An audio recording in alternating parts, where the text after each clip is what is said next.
नमस्कार साथियों, मैं कुंदन कुमार स्वागत करता हूं करंट अफेयर के इस सेशन में। दोस्तों, आज हम देखेंगे कल के दिनों में घटित राष्ट्रीय और अंतर्राष्ट्रीय खबरें जो आपके किसी भी परीक्षा के दृष्टिकोण से बेहद ही महत्वपूर्ण होने वाली है।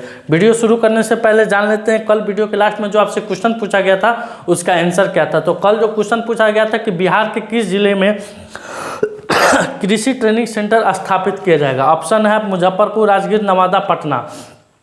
इसका उत्तर क्या हो जाएगा? मुजफ्फरपुर। करेक्ट ऑप्शन क्या है? ऑप्शन नंबर 1 हो जाएगा। अब शुरू करते हैं आज का पहला क्वेश्चन। आज का पहला क्वेश्चन है मेरा, हाल ही में अंतर्राष्ट्रीय हिम तेंदुआ दिवस कब मनाया गया है? तो दोस्तों, हिम तेंदुआ दिवस, हिम तेंदुआ जो कि तेंदुआ है, एक प्रकार का तेंदुआ की प्रजाति है। थोड़ा खांसी हो गया है दोस्तों, बीच बीच में खांसी आएगा, इसको इग्नोर करते रहिएगा। यह हिमालय के लेह लद्दाख के सबसे ऊपरी क्षेत्र यानी 13,000, 14,000, 18,000 फीट के ऊंचाई पर पाया जाता है।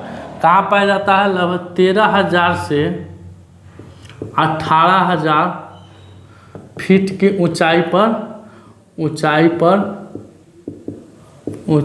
पर पाया जाता है। कौन? हिम तेंदुआ। तो उसी के संरक्षण के हर एक साल हम लोग 23 अक्टूबर को क्या मनाते हैं? हिम तेंदुआ दिवस के रूप में मनाते हैं। आइए अगले क्वेश्चन पर चलते हैं। हाल ही में किसने प्रोजेक्ट उद्धव लॉन्च किया है? तो अभी राजनाथ सिंह द्वारा भारत के रक्षा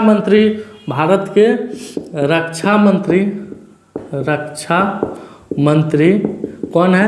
राजनाथ सिंह है, जिनके द्वारा प्रोजेक्ट उद्धव को लॉन्च किया गया है। अगला क्वेश्चन है आपका, बिहार के किस जिले में जर्दालू आम के लिए सेंटर ऑफ एक्सीलेंस का निर्माण किया जाएगा? तो आप लोग को पहले से भी मालूम है कि बिहार के जर्दालू आम को जीआई टैग मिला हुआ है। बिहार के किस आम को मिला हुआ है? जर्दालू आम को जीआई टैग मिला हुआ है। भागलपुरी सिल्क चादर होता है, सिल्क चादर, उसको भी जीआई टैग मिला हुआ है। सिल्क चादर को भी जीआई टैग मिला हुआ। फूड कनक्लेव, ये सब कहाँ हुआ है? भागलपुर में हुआ है। तो जर्दालू आम को जीआई टैग मिला हुआ है। इस आम को और उन्नत ढंग से विकास करने के लिए, इस आम को और देशों में निर्यात करने के लिए बिहार के भागलपुर जिले में जर्दालू आम के लिए सेंटर ऑफ एक्सीलेंस का निर्माण किया जाएगा। दोस्तों, अब जानते हैं कि बिहार में तो आम का उत्पादन प्रथम नंबर पर नहीं है, लेकिन प्रथम स्थान पर कौन कौन चीज़ का उत्पादन होता है? तो मखाना का होता है। प्रथम स्थान क्या है? मखाना, जो कि पूरे भारत में नंबर 1 स्थान पर कहाँ होता है? मखाना। बिहार में मशरूम। आम का उत्पादन में सबसे अग्रणी राज्य कौन है? तो यूपी है। आम के उत्पादन में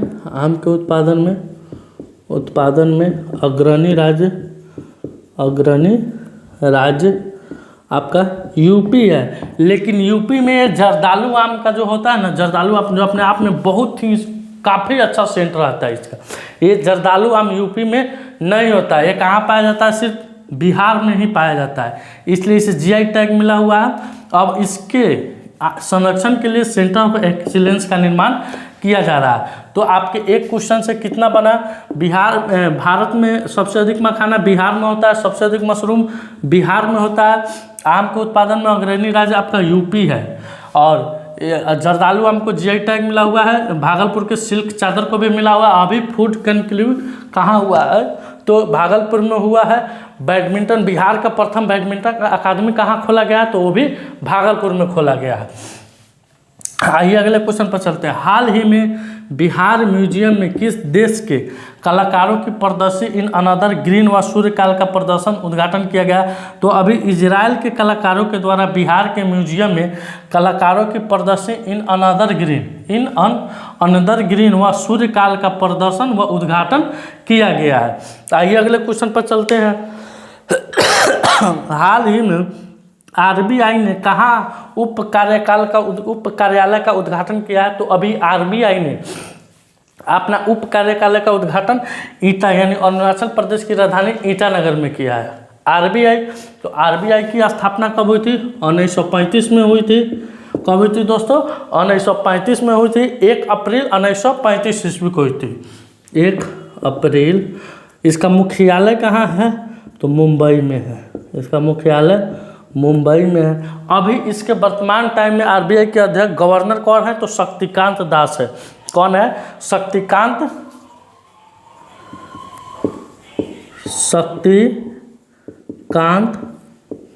दास है, जो 25वें नंबर के हैं। कितने नंबर के हैं दोस्तों? 25वें नंबर के ये गवर्नर है। दोस्तों आप इसका स्क्रीनशॉट ले सकते हैं। आइए दोस्तों अगले क्वेश्चन पर चलते हैं। हाल ही में फायरबोल्ट ने किसे अपना ब्रांड एम्बेसडर नियुक्त किया है?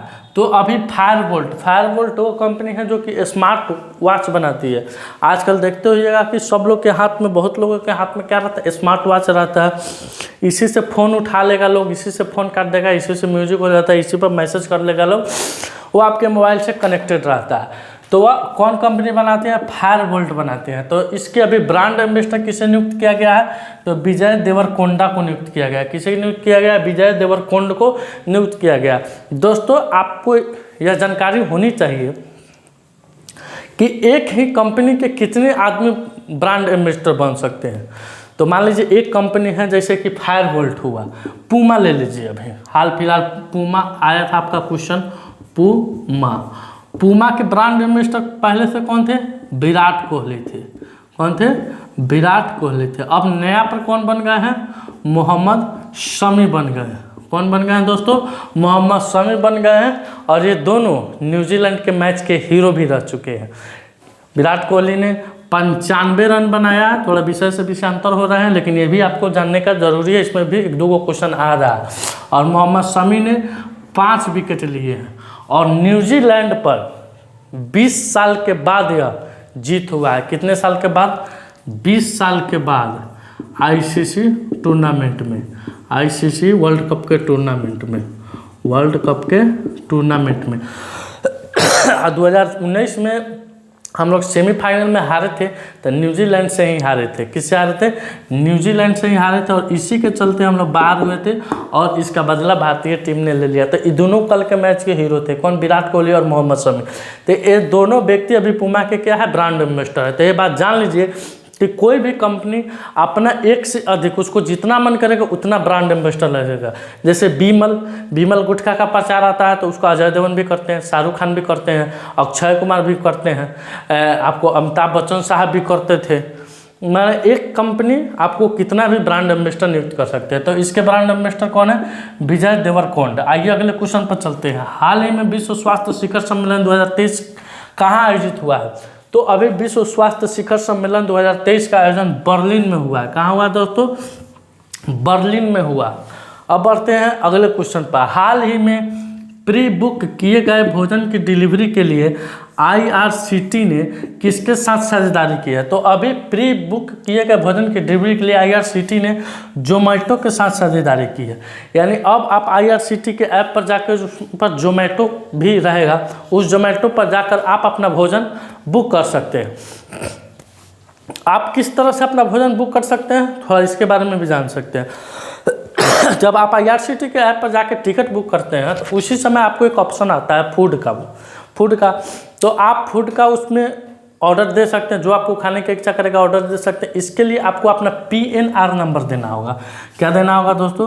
PNR नंबर देना होगा, ट्रेन नंबर देना होगा, ट्रेन नंबर या नाम देना होगा, कोच संख्या देना होगा, कोच संख्या और बर्थ नंबर देना होगा।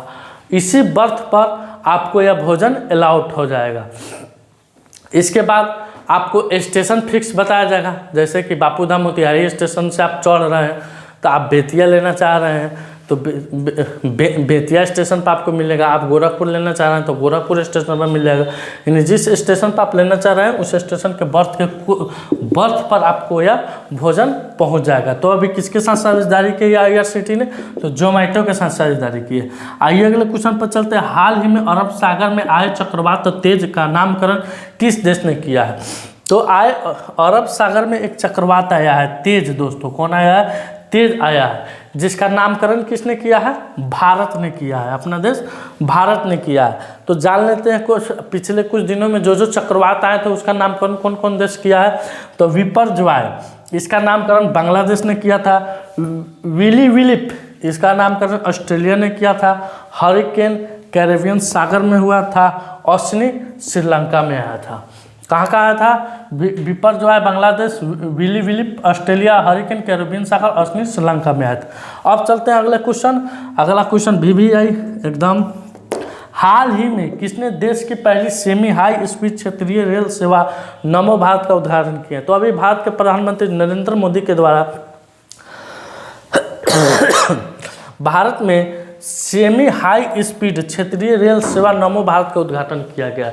यह 17 किलोमीटर, इसका पहला ट्रायल का कितना किलोमीटर हुआ है?